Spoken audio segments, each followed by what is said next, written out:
Coming. Okay. Supervised learning deals with the or learns with the labeled data. Supervised learning deals with and learns from labeled data. That means you have to teach your algorithms or models to learn from the questions and answers. Okay. So these answers we are calling them as labels. So labeled data. Whenever you ask a question, you should also give them answers along with the questions when you are training them. Okay, that is what we are calling them as supervised learning algorithms. We are going to supervise them with the data along with the labels. If I am giving you photos like a cat's photo or any dog's photo, I am giving it, I should tell them this photo is of dog, this photo is of cat. I should tell them. When I tell them, I can tell them with the help of labels. Alright? So that labeled data will help them to read what is there inside. When they understand, okay, this is how this label means this pattern. Okay?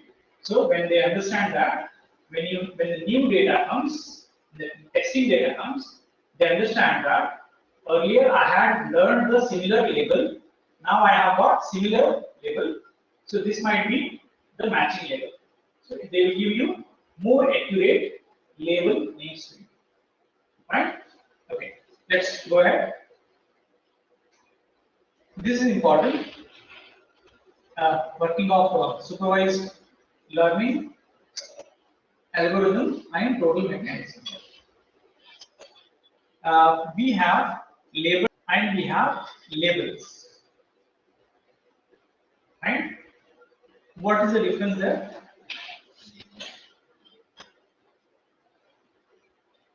So label means we have a data set. Label. Labels. Labels they are classified in label data. They are repeated number of times. The numbers are repeated. Here labeled data is there, and here they are being labeled. I mean labels have been given there, right? But you can observe one of them is being picked up and it has been labeled. If such 1000 are there, 1000 will not be taken here and there 1000 will be labeled. If one sample is being taken and labeled. So this labeled data is not having an item which is not in the labels. Yeah, no. See, unique elements out of this thing has been picked. Unique elements from this upper box picked up. 111 item has been kept into this one. Just given a name. Simple. Alright? Yes. So what if Pentagon labeled data? no, it is here only. That's an hexagon. So we No, place okay. a Pentagon you want. Okay. pentagon. Okay. That pentagon is not in labels. So how it will Not be? in labels. Yeah. Then it doesn't recognize the label data. The label data will become unuseful because it cannot understand what is there in the data. They are like a sample questions, 100 questions given by your professor before 2 days of interns, and these are your model answers. All right, model answers. Model answer, few answers are there. One question paper, one model answer. Your teachers will answer paper along with his internal question paper. This is the 100 questions given to students. Got it, sir? Among 100 questions, only one question will come to exam. Such one question will come. But there are many questions given to you, confusing. Got it? Very simple to understand. So which data will be given first to two machines? Label data or labels? Both of them at a time. At a time. Sir. Model training So which one the machine will read first? it's algorithm. It's algorithm. Model designing will model. That's what I'm explaining. When you have labeled data, these are my questions. These are my answers. So both of them will be fed to the model training. When model training starts, so they will compare both the questions as well as answers. Okay.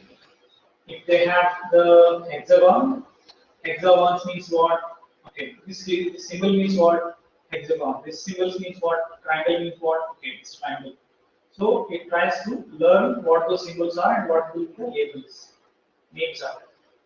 So now all the data which is labeled data is unlabeled. Now it is completely understood by the model. So now it is model is getting trained and just got trained. So when it is training, you will see during execution on monitors, it is going to do all the lot of iterations. Lot of iterations it will do, and at the end it will stop training itself and goes to the next phase. Okay. It's a I- open book test. Huh? It's a kind of open book test. Initially, they have to, because it is supervised. Once model understood both question and answers, now it has got trained. Now it is ready to go for prediction. Now I have to give any of these symbols and I have to ask, what is this symbol means? Alright, so how do we do that? With the help of sample data, okay, or test data. Now you need to remember one statement here. When you take a data set, divide the data set into two parts. Whatever percentage of divisions you want to make it. Test data, training data. You have to divide. This is your training data on the left side. You have taken it. Small part of same data set has to be taken off for the future test data. Get it? Your test data should not have answer part. Answer part has to be split up. Only question part has to be given as a test data. Remember that. And you cannot give the while you're testing and training, you cannot give the outside data and give it for testing when you are training and testing at a time. So same data set, two parts, training data, testing data. Okay, once you do the testing, when you go for test data, you give this square box and this triangle, and obviously identify what it is because you already told what those people's names are. So it says this is a square because I understand that because you told me earlier, and this is a triangle because I am right. That is how your algorithms will try to learn first with the question and answers. Then you only give the question, they give the start giving the answers. Alright? That's how it is going to work. Any questions? Clearly understood? Let's see if we can have some animations.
Okay, let's go ahead. Supervised machine learning. This is my labeled data. Both look like a docs Excel, but both are different. Both look like a cat and labeled as cat. And these are the input sequence, all of them. And this is your model getting trained, and prediction is happening. And it says both of them are cats and both of them are dogs.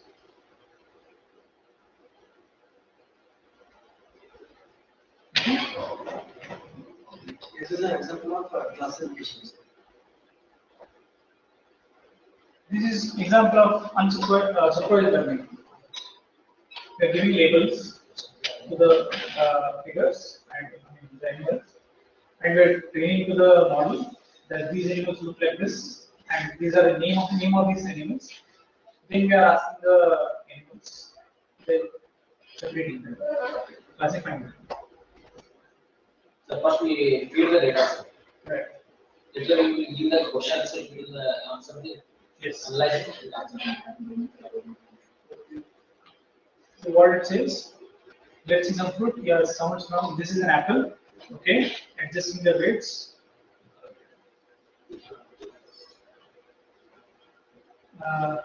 Okay, look at this object. So if you don't tell me anything about this, you guess it's similar to the. So it's an apple.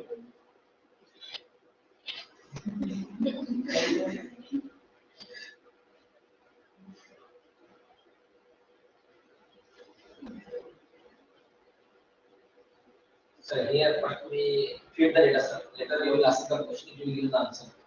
But in another before innovation based, you showed the I'll go back to that. in admission both are giving the feed, both input we are feeding. We giving field Testing during training. and very things. It will different. It will produce a different data set. This is the cat and this is the dog. It is classifying. And classification. Supervisor means both are classification and relations. The types are there. So one you want that you can use, but then you are looking for classification. You understood this thing? So what is adjusting weights? Adjusting weight means difference between the previous Apple photo and its next Apple photo. There is a difference between that both the photos. So it is trying to adjust those values.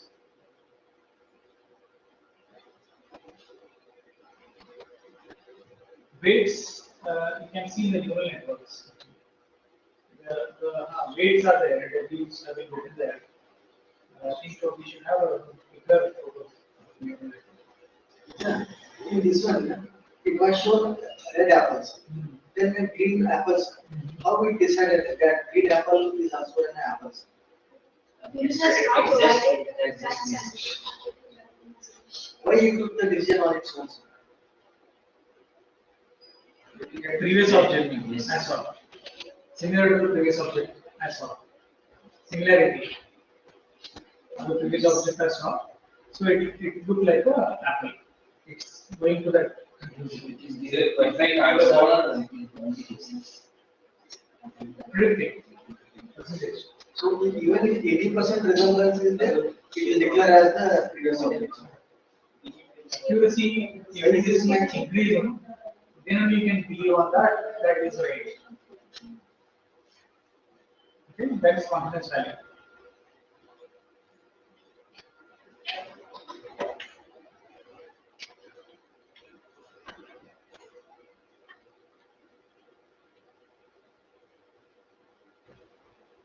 This is classifying. After it is getting trained with the labeled data, it is classifying. Yes, it is classified. Classifying.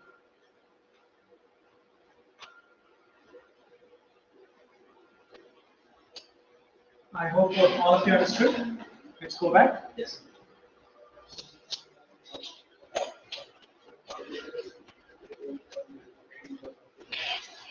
Types of supervised learnings. You have regression and classification, and there are many other types that we have it later. Let's go to the regression. It's a technique for investigating the relationship between independent variables and dependent variables and outcomes. Is that very clear? Okay. Investigating relationship between the independent variables and dependent variables. It is used as a method for predicting modeling in machine learning. Modeling in machine learning, in which the algorithms is used to predict the continuous outcomes in terms of values. You want to see the regression in terms of graphs once?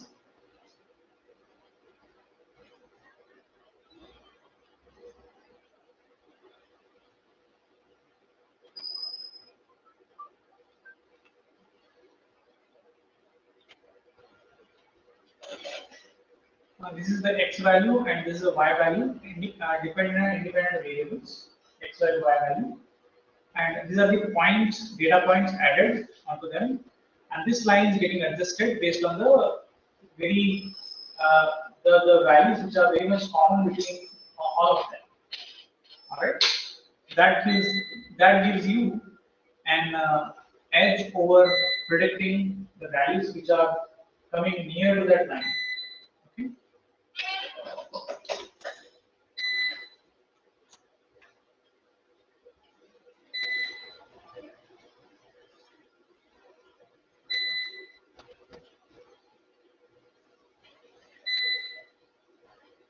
Okay, let's go back. Linear regression. It assumes that there is a linear relationship present between dependent and independent variables. It finds the best fitting line plane that describes two or more variables. We say simple linear regression or multiple linear regression. That is based on the diagrams that they have. Let's go back. You're not added much diagrams onto this.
This is a fit at iteration.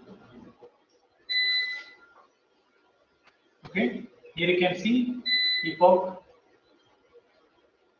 There are the number of iterations that are happening in the training. Okay, these words will come in your machine learning algorithms, because there you have to decide how many times you want to loop through the training data, and you want to improve the accuracy. Right? So that is one of the parameters. So those type of parameters we call them as hyperparameters. Remember these words in your interviews.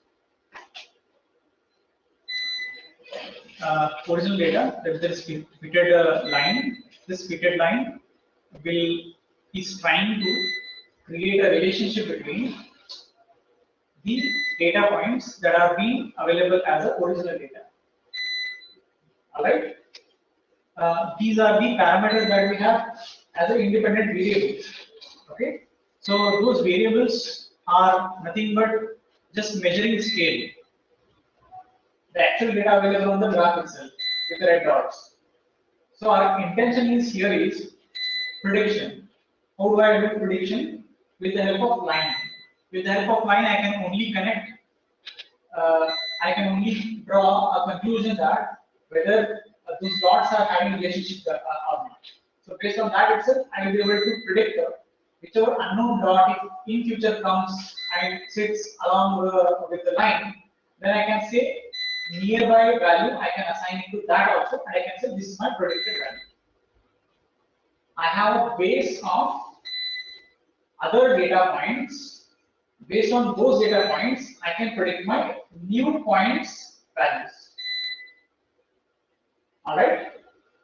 That is what we are saying. With the help of more and more training data, we can train our model to predict more accurate value. This is what we tell. When you have more and more values being added onto the line, you have more and more values, prediction capability of that line is more, or of that graph is more in terms of regression model, okay? Not classification.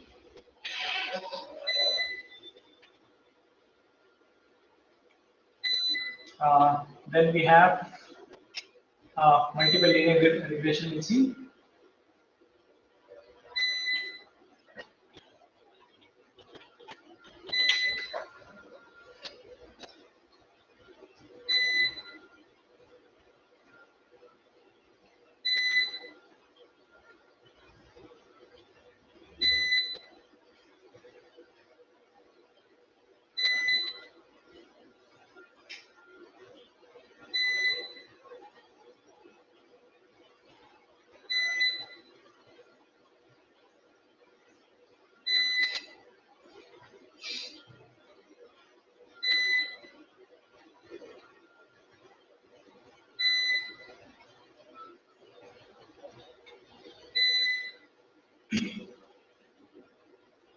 Multilinear regression model visualization R2 0.52.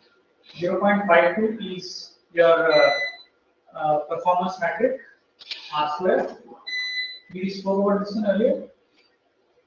R square, giving statistics. We are told R square is a measurement of how better your model or your training is performed. Okay. Let it be. We'll repeat again in the same model. Okay, multilinear regression model visualization. So this plane will give you the visualization of 3 parameters. Okay, multilinear regression model. That means here we have multiple variables which are participating in giving that thing. So we have the pie sales, advertising, and prices. So all of them are giving those values, and they have been represented like this. And this plane, the blue plane, is trying to connect and create a relationship between, or predict a relationship between all the points. And since the points are not in a single plane, so this plane is modifying itself and aligning itself so that most of the points can be getting connected in that same plane. Okay, so that way the plane has to be aligned. So that's what multilinear regression is.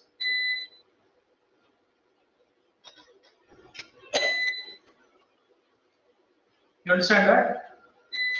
Got it?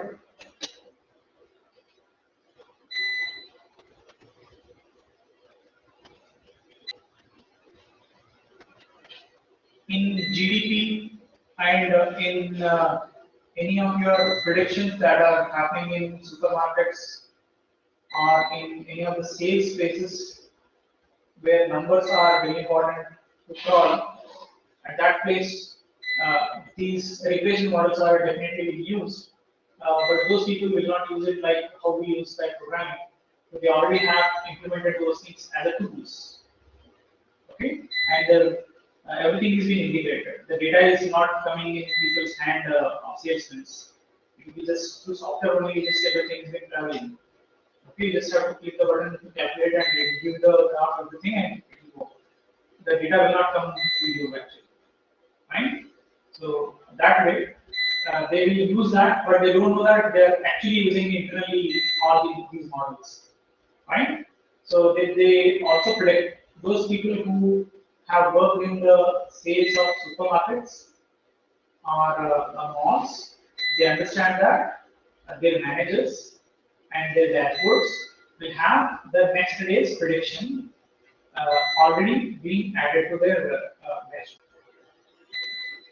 We have also linear regression can be used to predict what prices of the product will be of the future. And there are many websites available which gives you this linear regression to predict product prices. Okay, and based on those prices or those predictions, also buy them. Product price can only go down if the sales are getting down, right? So based on that itself, they'll be going to do score prediction. Linear regression can be used to predict the number of runs a baseball player will score in upcoming games based on the previous performance. With the previous performance of IPL, we can predict the upcoming score. So what kind of algorithms we can use? We have to go with a regression algorithms.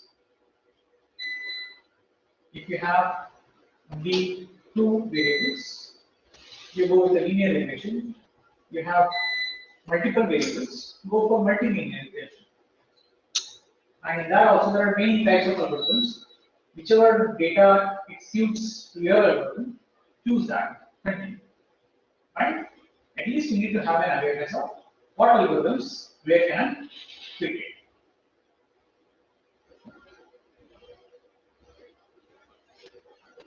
X, Y value. The simplest linear regression equation with the one dependent and one independent variable is y equal to mx plus c. What this equation is? Straight line equation. This straight line equation depends on what are the quantities? Slope value. That is m1. Yes. I have the values being listed here. Y is dependent variable, x is independent variable, m is slope of the line, then c is the coefficient of the line. Okay. And how about m? How can I find out m? Difference between y and x. Difference between Y. y and X. x value. Y and x value. So if I divide them, I'll be able to get the m, the resultant value. Fine. So y equal to mx plus, find out, then you will get the line being drawn. So this is being told to you because you have to draw that line when you actually put the dots, random dots on the plane, and you have to draw that line. At what angle do you, or not an angle, with what slope do you put that line? Is again the question. Okay, so that will be decided by these equations. Fine. So you have C. What is C? Coefficient of line. So this is my intercept that is getting intercepted here. Okay. So yes. So whatever values that are going to correct that is going to be corrected near to that, that is going to be that are going to be the values which are having a relationship between each other. And this is a mechanism which will help you in drawing that line. That's what the slide explains.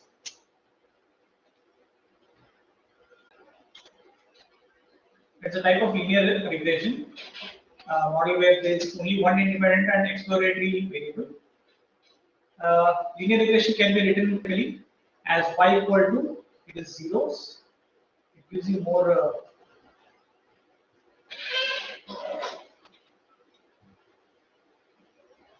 We have zeros up. It should have gone down.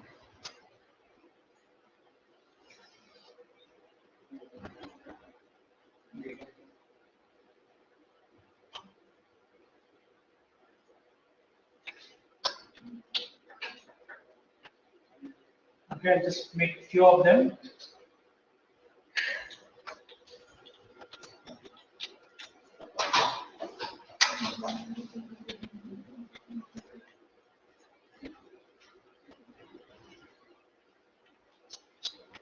And just make them few of them and just make it later.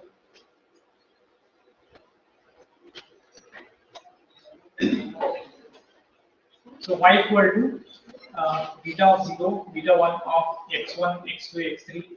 All of them are, we have variables. Charge is equal to beta 0 plus beta 1 dot BMI, beta 2 dot age, beta 3 dot gender, beta 4 dot children. All of them are parameters that I have, and those parameters are the numbers that I am going to have, and I will be having only one answer at the end. Fine. So that is what my y says. That is what linear regression can be mathematically represented. Right? Now charge is equal to a response variable that is generally denoted by the y. Okay. So all these parameters that we have taken here equal to predictor variables. They are predictor variables denoted by x1, x2, x3, x4 generically. This is my y-intercept, that is beta 0, beta 1, beta 2, beta 3. All of them are regression coefficients. I hope you understand what are coefficients. Okay, they are the multipliers available with the actual quantities. Error terms, that is residuals, epsilon, that are being added at the end. Okay, they are talking about this one only. So this is my intercept. This is y-intercept. All right. Okay. Don't worry. This is just a expression that you have just now seen. The expression that you just now saw, y equal to something. We're just putting them in a different context and trying to explain that. If you understood this thing, that how you draw the line and how the intercept will happen, and there will be x values. You have y value on the one side. That is my prediction I want to do. Y. X value, I have the different parameters that I want to find out. Alright, they are my variables.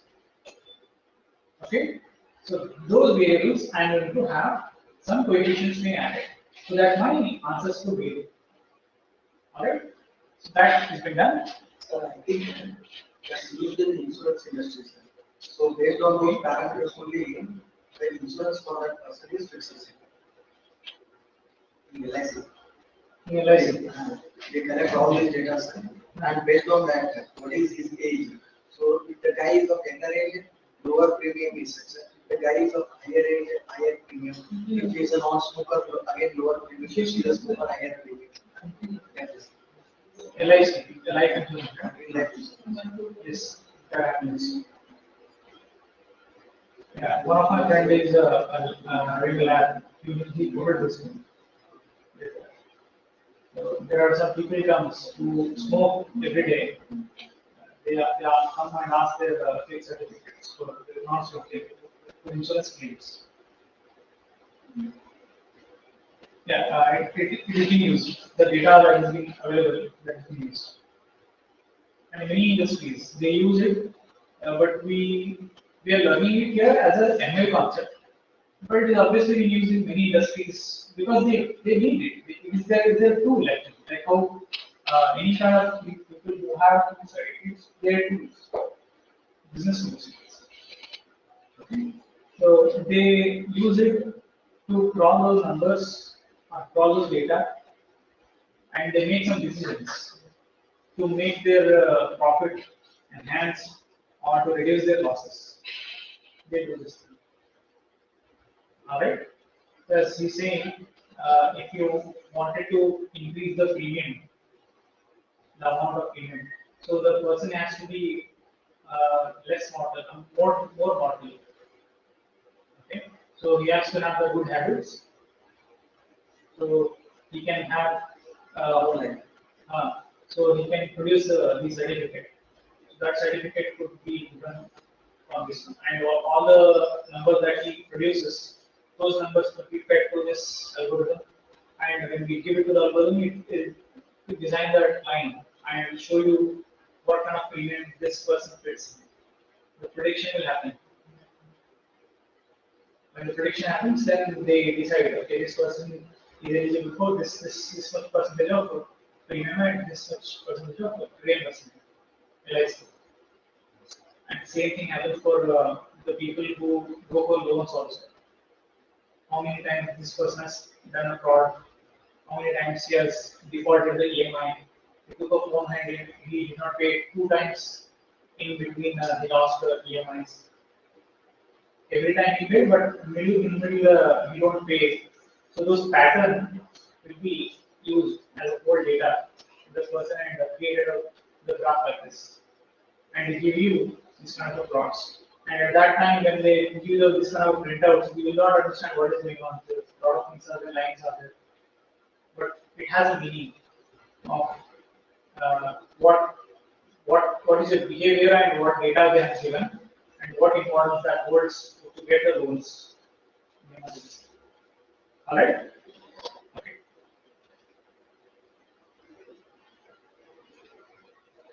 Least square method. We saw this one earlier. Yes. Actually, it's not the line what you show in between those points. This point Yes, sir. between Least squares methods. In previous graphs, you showed a line between plotted between number of points. That line itself is called as least square method. yes, we are calling them as a best fit line. Yes.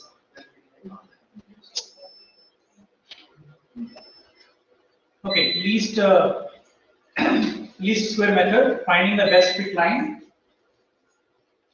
Regression line y equal to mx plus c, where y is a dependent variable. Is that right? Yes. Okay.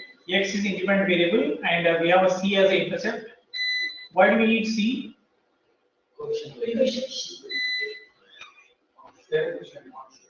Coefficient or constant?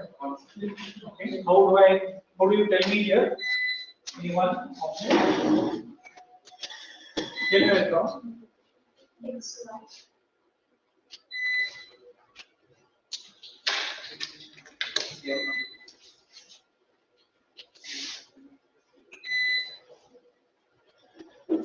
Okay, next. C is on y-axis. C Is on y-axis. It intersects C. somewhere. Next. Y is this one, and X is this one, and this C From that straight line. from here, the straight line. So, but we don't have a one more parameter like how much should I this or this much or this much or this much. So parameter is there. We have the equation, sir. Y equal to 1x plus 1. That is y equal to 1x plus 1. So we got that line on the graph. 1x plus C, 1x plus 1c. 1x plus 1. Y equal to 1x plus 1. 1x plus 1. 1x is So we have 5 values ranging from x equal to 0 to 5. So then we get 5 values for y. Then we can plot them. we can plot. But actual values we wanted to accurately plot that. Immediately, presently we don't have values. We have independent values, and we have the variables. Okay, let's go with the concept first. I just asked that everybody is clear with that one. Intercept is clear. Fine. We have m equal to, that is a slope, summation of x minus x bar, y minus y bar, x minus x bar the whole square will give you the slope. That is with the help of your least square method and finding the best fit line. Okay, so one parameter which is missing there, all the things are ready. This equation, when you solve it, you get a m value. You know how to use the m value there? It's How do you use the m value? like line how much it is slow. How much it is? How much tilt should be in the line, sir? How much better range is it? So does it m will give me an angle? It's a basic and Okay. the line should be straight cross. Angle u or And slope is equal to height. slope is equal to And tan theta. Sir, what's the square range? So M is just a degree from that point C, sir. That's what. So it give me an angle to which I have to draw the line, right? Okay. So the young value will give you the slope to which you have to draw the line, and that line will become one of your best fit line through which you'll be able to put the data points, and you're going to try to have the regression model being trained. All right. These formulas we're just trying to understand as a part of theory. Practically, we already have these formulas being implemented in the algorithmic packages, and they directly use them. Right? Okay, let's go ahead. Here we have something interesting. Least square method implementing using Python. For implementing a part, we'll be using a data set consisting of head size and the brain weight. Head size and the brain weight of a different people. This is a dependent variable, that is my y, equal to independent variable, that is your x value, and this is my intercept, and this is the slope that is being calculated, and there are the data points. You can see. Minimize the error, and this is the actual value.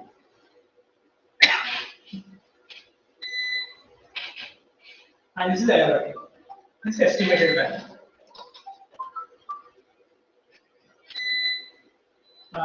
This is the estimated value. We have the dotted line, and this is a regression line, that is y equal to mx plus c. And any dots which are away from this line are considered to be error, because they are not at all going to participate in creating a relationship between these variables. I mean these lines. Right? Just a second.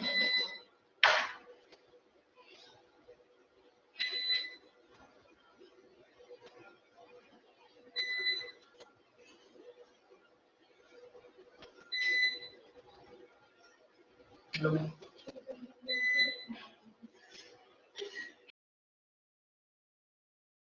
Data which is near to the line will be said to be as outliers sometimes.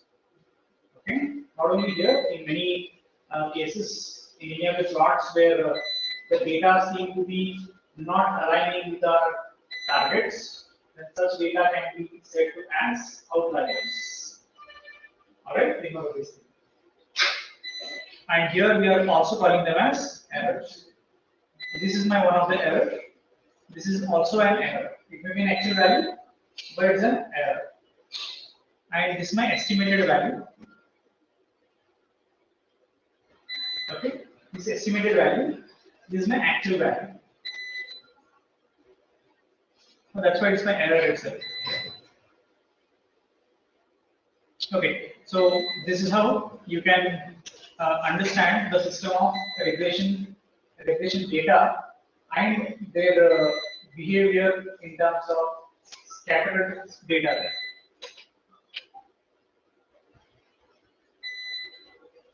Multilinear regression is used to estimate the relationship between two or more independent variable and one dependent variable.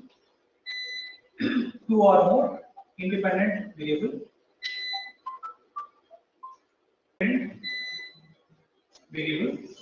and only one dependent variable, that is your y. Right? We are talking about only one y equal to is there, and you have multiple after equal to, you have some variables, more than one variable. How strong the relationship between E is between two or more independent variable and one dependent variable is that can be checked. The value of the dependent variable at certain value of the independent variable can also be checked. Like here we have the horsepower, weight, and MPG.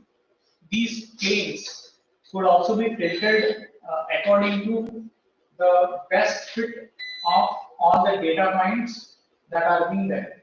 And not only that, if new points come in the plane, then the best fit plane will also try to adapt itself to the new points. Alright, so that it can maximize the number of relationship between multiple points which are independent present. Alright, that's why these planes are not permanent. They can be fluctuated based on the different data which are appearing regularly. Alright, that's why we can also see that this data which is getting streamed can also be shared to this one so that it can adapt to the data that are coming to this class. Getting it?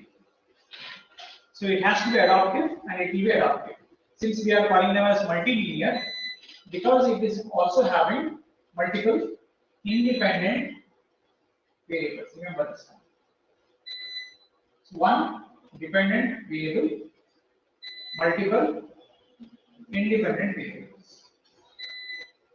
Whenever you want to remember this, remember like this. Y equal to something is there. How many y are there? Only one. So what is this one? This is dependent variable. Y is the dependent variable.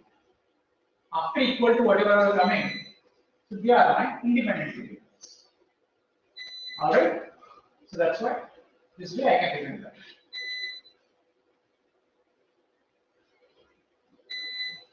In simple linear regression, we have an equation y equal to mx plus c. For multiple linear equation, we have y equal to, which is my one dependent variable, m1, x1. m1 is my slope 1 and x1 plus m2, x2, m3, x3, and so on plus c, the intercept. Here we have multiple independent variables, that is x1, x2, x3, and multiple slopes, and so on. So that's why this will be a multilinear regression model where we'll be having multiple slopes.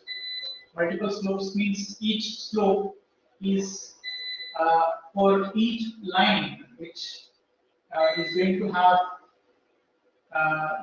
each line is going to be related to the x-axis line. Okay, for x1. If m2 is the slope in the 3D space in the multiple linear regression 3D space, if m2 is one of the slope, then m2 is being supported by x2 as an x line. Right? So that way, if I have the line, one line as single linear equation, then I have only one line and one x-axis. So that's why we are saying y equal to mx plus c.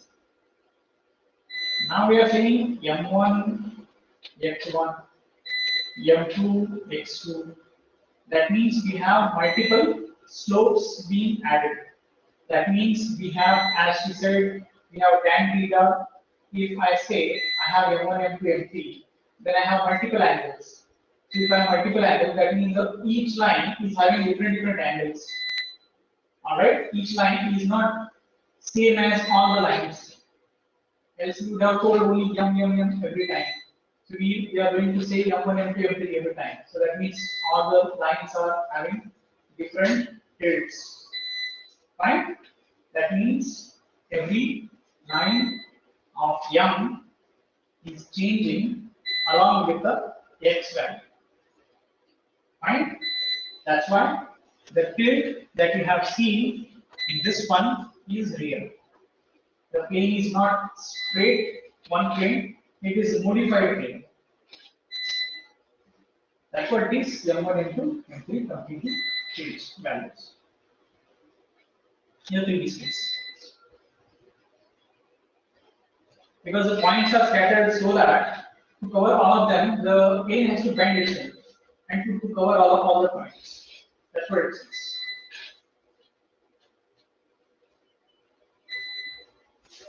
Classification is defined as a process of recognition. It's a process of recognition, understanding, and grouping of objects, ideas into preset categories. Preset categories, we have done the categories. We have to do those categories.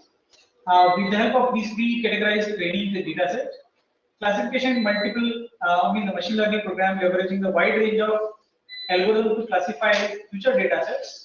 Like I have these data sets, these items, and I need to have an algorithm to be in place to segregate them in a specific categories. Okay, so in this case, if I want to segregate them, I have an independent input variables here. Okay, according to my classification algorithm, which only understand to classify them with the predefined classes. Independent input variables. I have vegetables, I have the eggs, carrot, everything.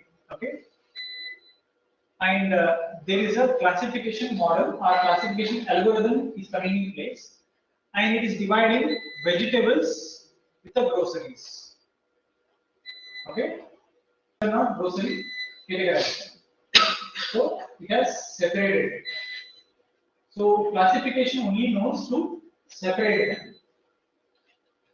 Alright, so you understand now, regression is different, classification is different. Alright, okay. Do you understand this classification? Have you heard of lazy learners? Lazy learners. That's the concept in computer science. Those are from computer science. They might have heard of it. Lazy learners, no? Fuzzy logic. No?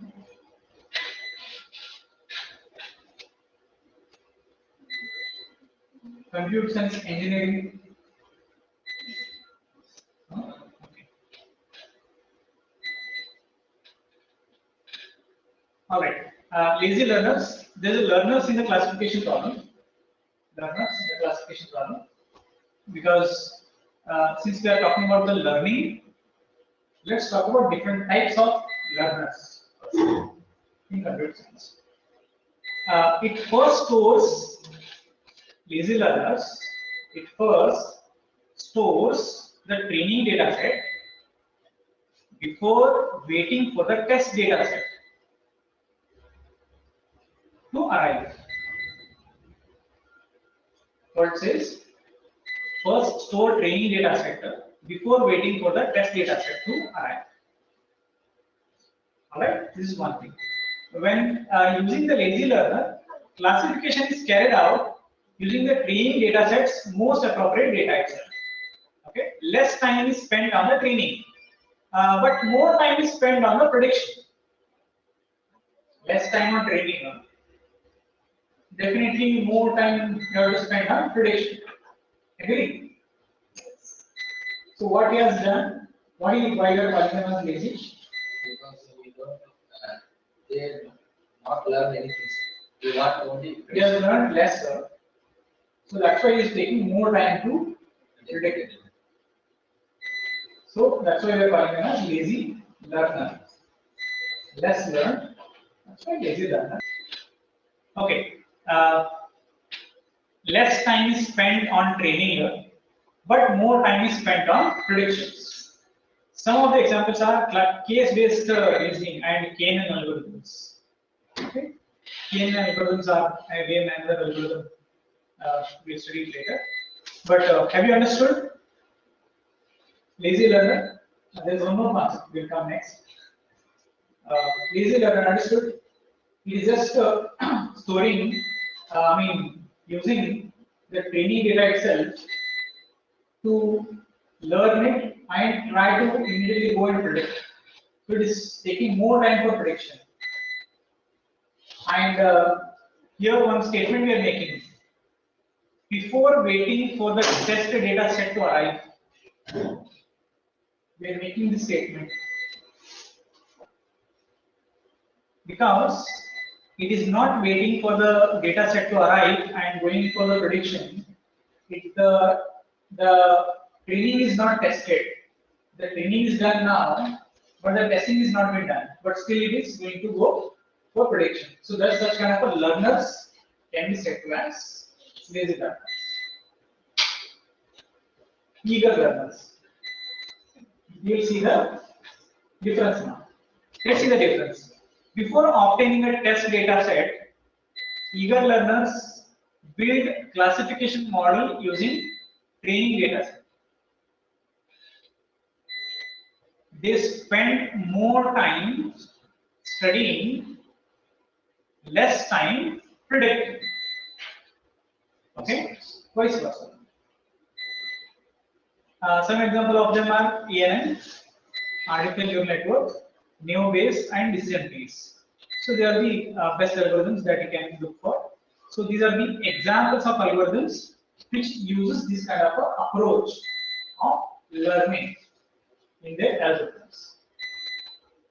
All right. So by telling those two types of learning, if you want to see eager learners, look for these algorithms, run them, understand. You got it, eager learners? Classification algorithms is supervised learning technique that is used to identify and it can learn from the data sets and observations. Like we say yes or no, 0 or 1, spam or not spam, can or not can, code or odd. So those kind of problem statements this classification can definitely solve. We have binary classification, multi-class classification, we have multi-label classification, and we have imbalanced classification. Okay. Let's see some of one by one. Some of them I have as an images.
So the first one that is binary classification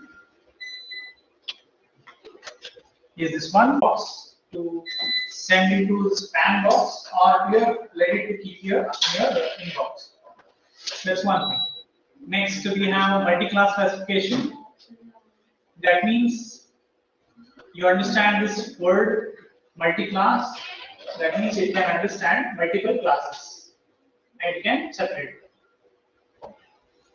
So these are the types of classes that they have listed up. Here only two classes for that. Binary makes two. Here we have multiple classes.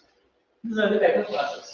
So presently it is only detecting a dog. It can also detect cat, horse, fish, bird, all of them. So that will be a multi-class classification. Here we have multi-level classification.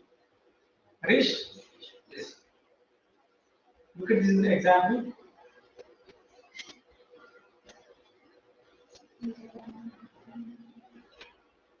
Good, right? Multi-level classification. We have one photo having two angles: dog, cat, horse, fish, bird. All of them are there, similar to this same classes. But here we have seen only one thing is getting read. That means only one thing is recognized. But here we have two things getting recognized in a single photo. So two features in a single photo we can recognize, and that is going to be the multi-label classification. All right.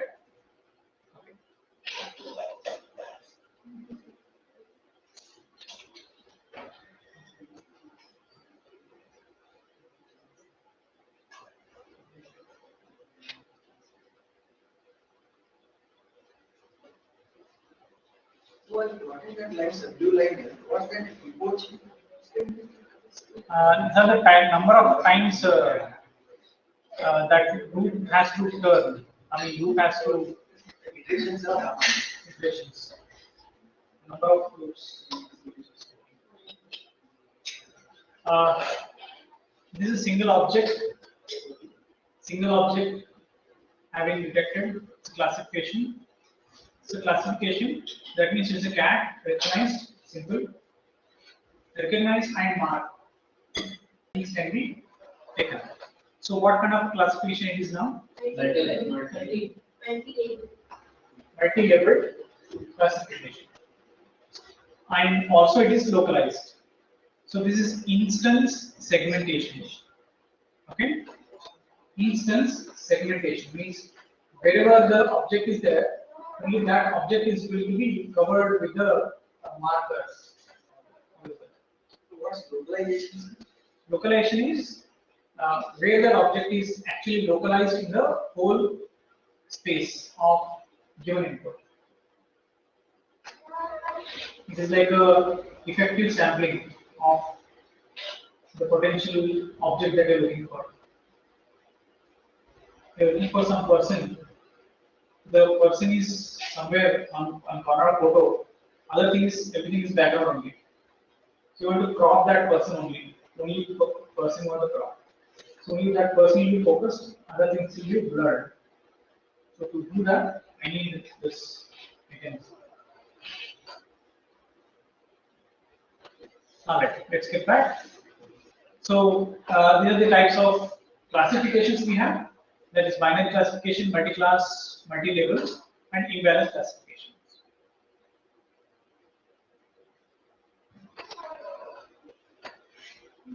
We have The prediction of conversion, that is buy or not, conversion of customers, whether they will buy or not. Churn forecast.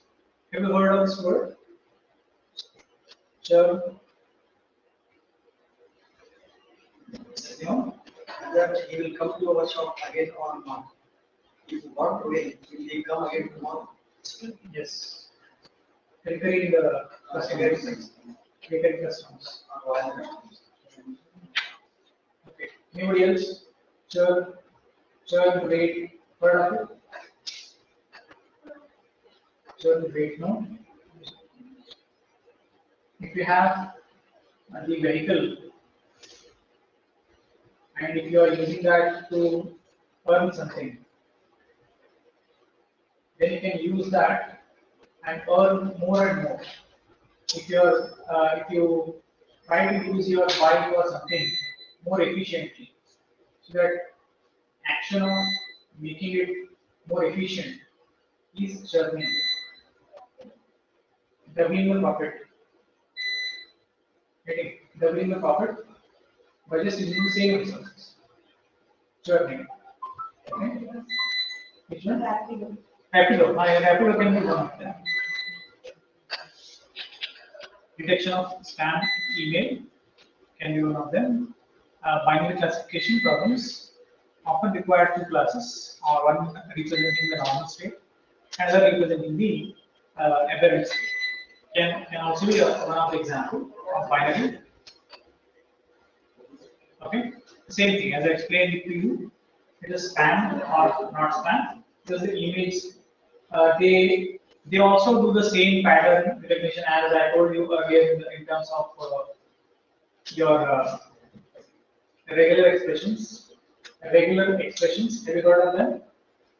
Yes. Regex. The email format compute science students. Regular expressions. You might have done on your JavaScript examples. Finding out the email, right email. No? Regular expressions. No? Okay. So using regular expressions, they can find out the pattern of spam keywords. Lottery, cash price, you own this much, dollar, bonds. So all these keywords, they gather it. If more number of times those emails showing all those keywords directly sent it to spam. Alright? So that algorithm is defined by the Google, sir. If you think any of the emails are spam, you can also, you will be given an option, you can also put them as spam.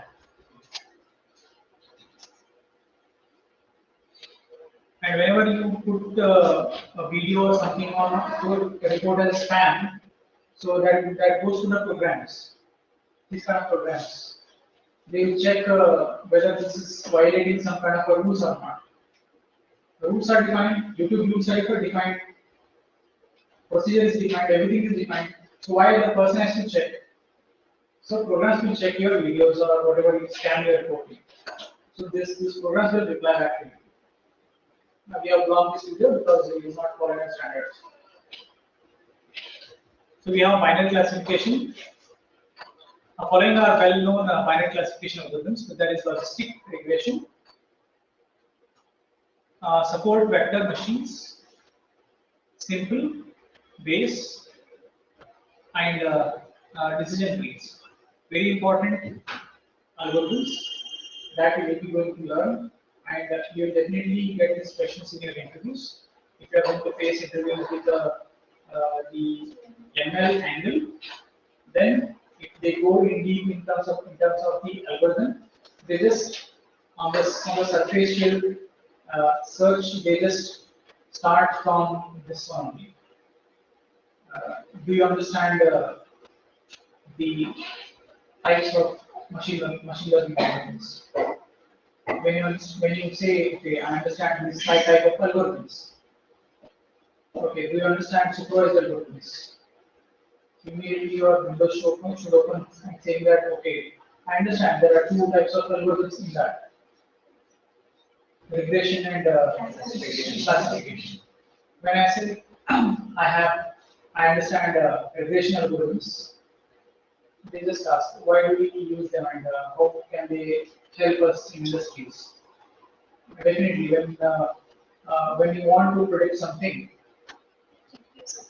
it gives an accurate answer by reading your data in terms of numbers. So that will be the usage of regression algorithms in general. If you say how does classification will help and how people are presently using it, and what will be the application that you have used it in your life presently. Classification algorithms are algorithms which help us in classifying in multiple classes. We define it or the data define the classes. So we need to label them when we are training them. Once we label them and train them and test them, so they will be capable of bifurcating or separating this category of object because we have trained only in that category. They are able to only categorize those labels. If we give them other data, they may not be able to understand what we are giving them. So that's the limitation of algorithms, but they do work efficiently based on the training data. If more training is being given, so they classify more number of data. Alright. So when you go for classification, as we are doing for classification, as we say binary classification. So what algorithms do you know in binary classification? As you say you want to classify. I want to classify my emails, whether they are spam or not. What kind of algorithm should I use it? Binary classification. In binary classification, what algorithms do you know? We have these many algorithms. We have logistical regression, we have support vector machine that we previously called SPMs, and we have simple base, and we have decision trees. Okay. So these algorithms we have it. Any of the algorithms you can use it based on your use cases. You can use and you can get the outcome of it. Okay, binary classification model will give you categories and it categorizes based on the parameter that you give it and classifies it. It doesn't mean only with respect to what we just now saw as spam or not or this or that. So we have to give them the categories, only those categories, you filter it out into multiple categories. Remember those names. And this is the multi-class classification. As we saw, multi-class classification photo have you seen? What was changed there? In multi-class? Only dog was there. You say multi-class only dog was there. In multi-labeled. Multi-class whether it is a dog or not, sir. So in multi-class it will tell if it is a dog or it is a cat or it is a bird. Okay. So here we say categorization of faces, classification of plant species, character recognition using optical recognition. So multi-class labels are used in classification tasks referred to as multi-class classification. Okay. You want to see the image again?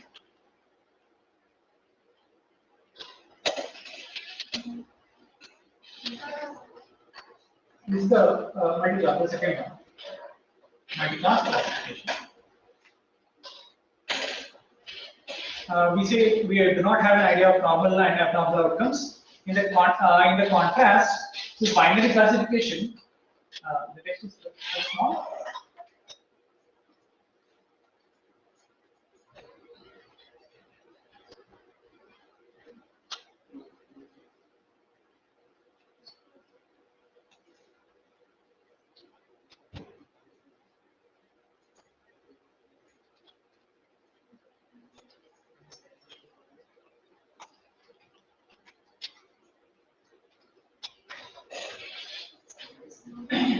Okay, the multi-class classification does not have an idea of normal or abnormal contrasts. Outcomes.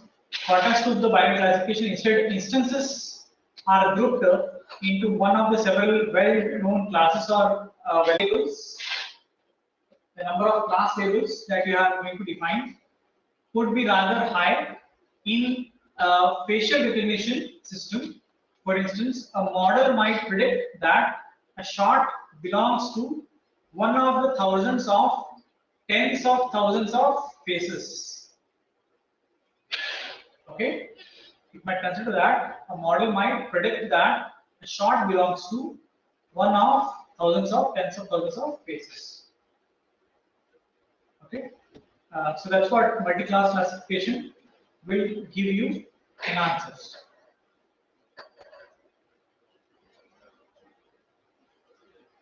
We're trying to say, in some cases, the number of class labels. You understand class labels?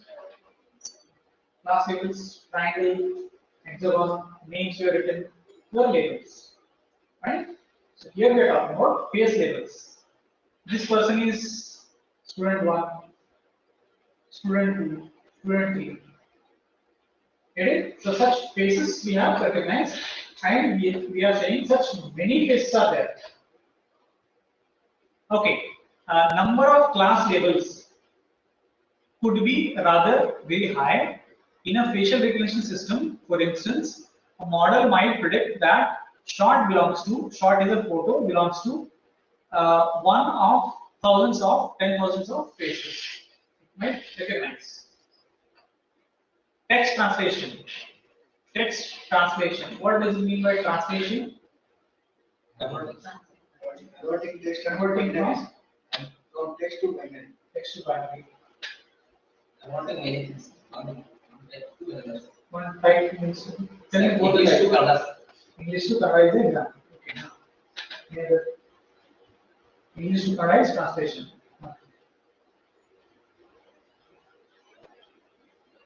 Writing English in English.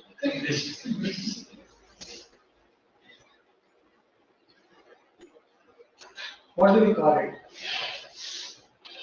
Heard of it? No? Okay. Do you know this one? Yes. Does it exist? Yes, I agree. Huh?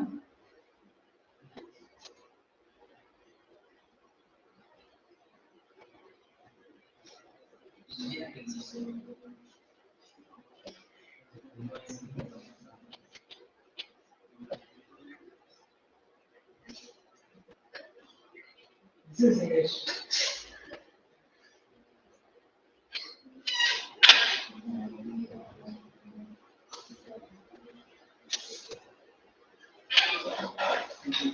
Now this is the translation.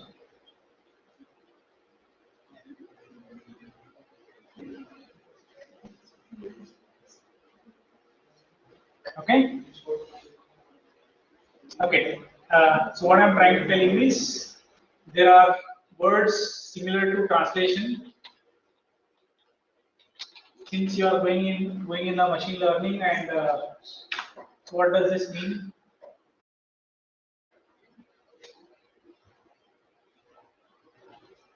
Latin is Latin labels are converted to required language. Required language.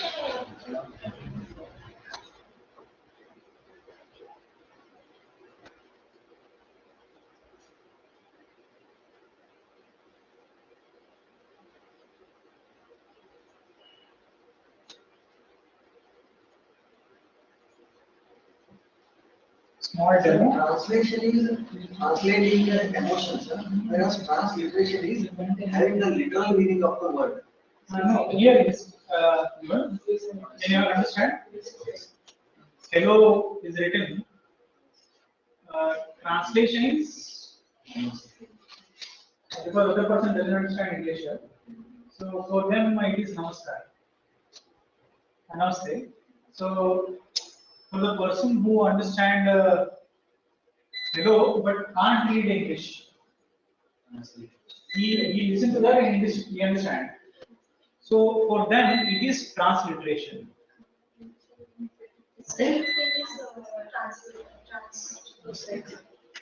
Translation is different. Translate is this one. Kannada to English, as Vinayak said, English to Hindi. To Hindi is translation. So when you are translating the meanings, when you are conveying the meaning, that is translation. And when you are writing that in other languages, Same thing is you are transferring the literal Correct. into other language. Whereas you are here transferring the meaning of that word. Meaning of that in different language. Okay, so I want all of you to understand both these words, because in future you may get these words in front of you. You should know these things. Completely went off or went off? The bulb is not going. So it's a Okay, as we understood, text translation models and other problems involving word prediction could be categorized as particular case of multi-classification. Each word prediction requires multi-class classification. That means it needs to have multiple words has to be recognized at a time. So it has to have the algorithms which uses multi-class classification. Channel recognition. When you scan in your document like scan scanner, you have stamp scanner, and when you scan it, it has to use this kind of firstly it has to capture the photo and it has to process it. And if you want an OCR, that is your optical character recognition, then it has to go with the that algorithm has to be applied. This algorithm has to be applied. Then start recognizing word by word and give you the word file. I hope you understood what is OCR. I thought it had original copy.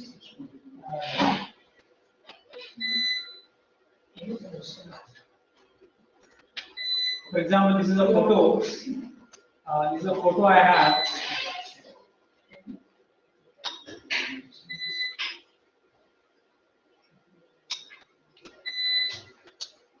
I have this photo taken. So I wanted to convert them into text. So I can go with the OCR. I can type OCR online, and I'll be presenting with this website kind of a thing. Image to text converter. Okay. So then we will be able to convert it into. It asks me to select a file which is having an image. So I have just taken up an image like this. So I have selected a photo, and I am deciding what kind of output I wanted. So I want a Word file getting downloaded. So I'll just convert it. I'll be waiting for that.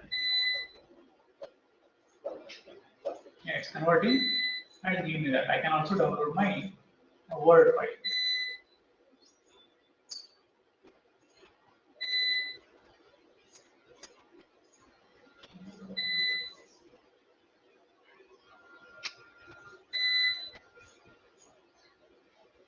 And it is editable.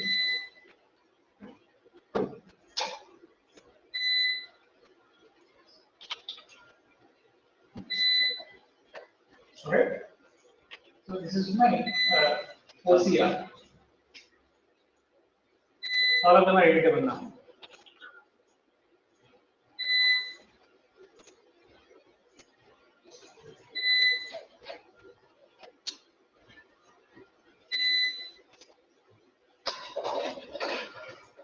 Got it? So this kind of a tool if you want to develop in AI, so you need to use this kind of algorithms called multi-class classification algorithms. Okay, where vocabulary size determines the number of possible classes, Vectability size determine the number of classes that may be predicted by maybe a range from the tens of thousands of words. How many of you use a spell checker online? It is artificial. What add-on?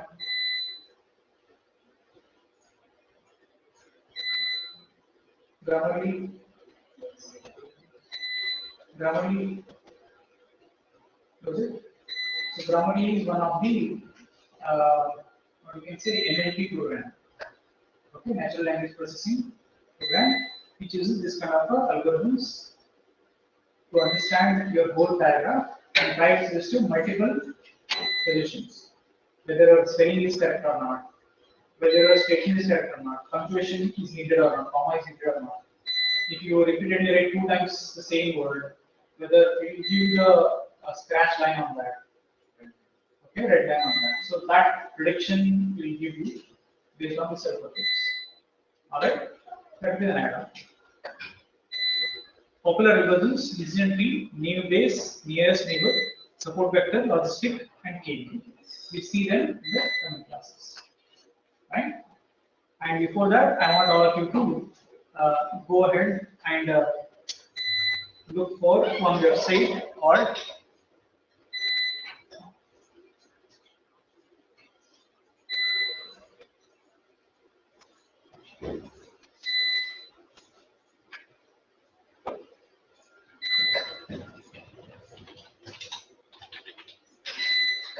scikit-learn.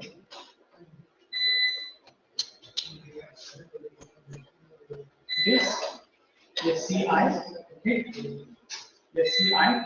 learn, scikit-learn.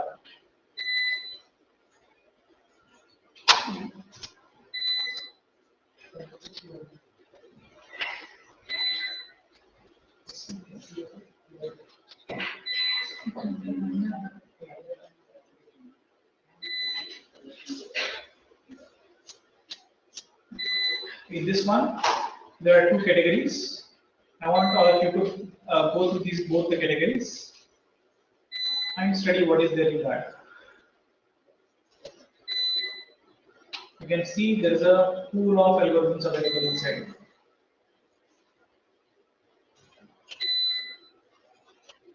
Okay, all of them belong to supervised domain.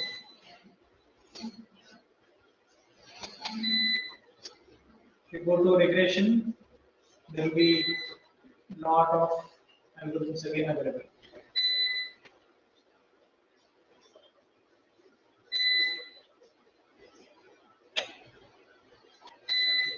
So is this the official library of scikit-learn? Yes.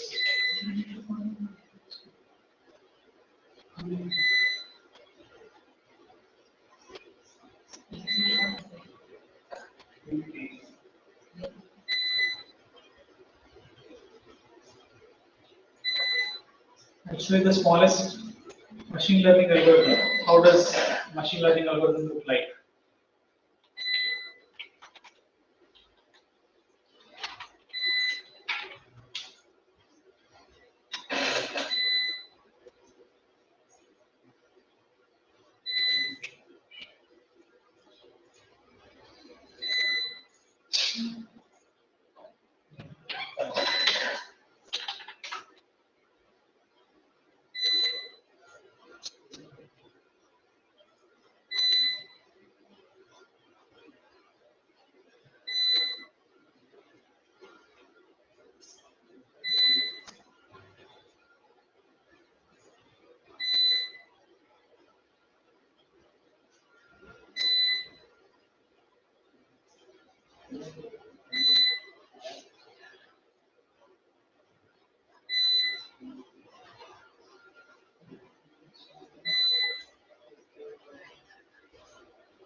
So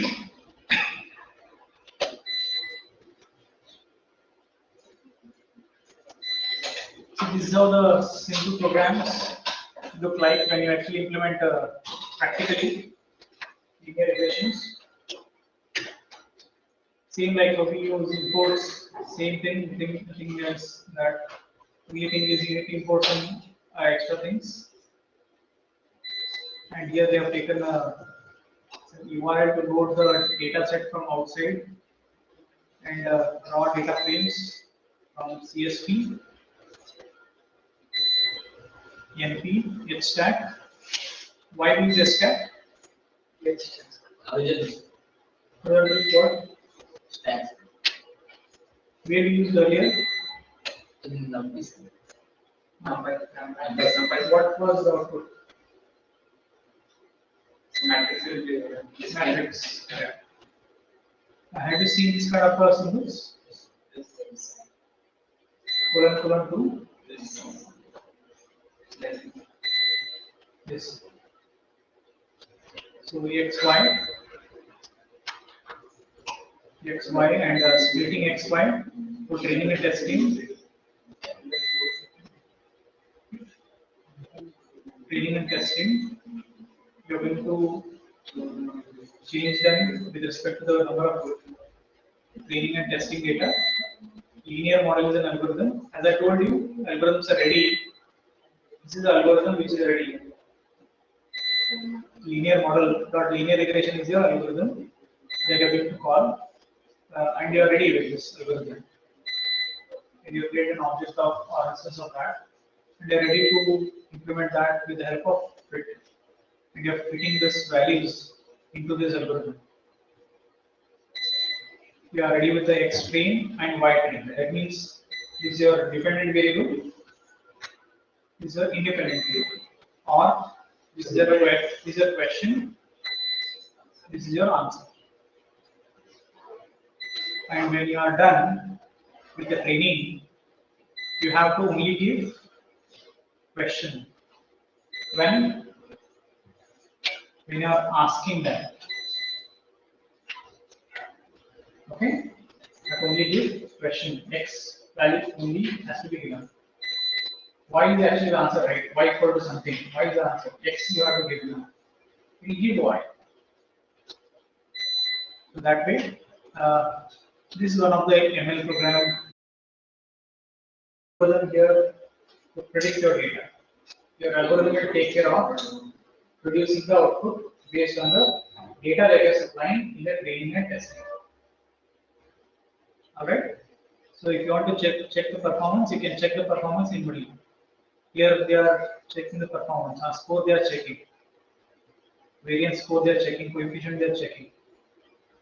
Just to see that if your training is going well. This is how the output of ML will look like. Okay, so the coefficients that have been generated to you. It's a variance score.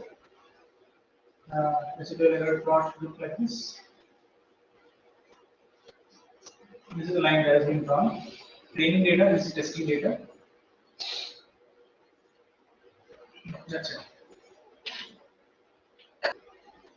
Alright, go to the scikit-learn and let's see if you can browse through one of the algorithm and try to understand the algorithm detail. Right? Alright, so linear regression in the regression area, one algorithm I want all of you to study and get it. One algorithm in detail. Okay, anyone you pick it, you pick it. You may repeat it repeatedly. One of you take regression, one of you take classification, one algorithm, any one of them from there. So tomorrow, after the class, at least 5 to 5 minutes, I want one of you to explain that algorithm. Story. Not like the ABCD. We want what it does, how it is useful, what will be the output if I give this input. Alright? Thank you. We'll stop it.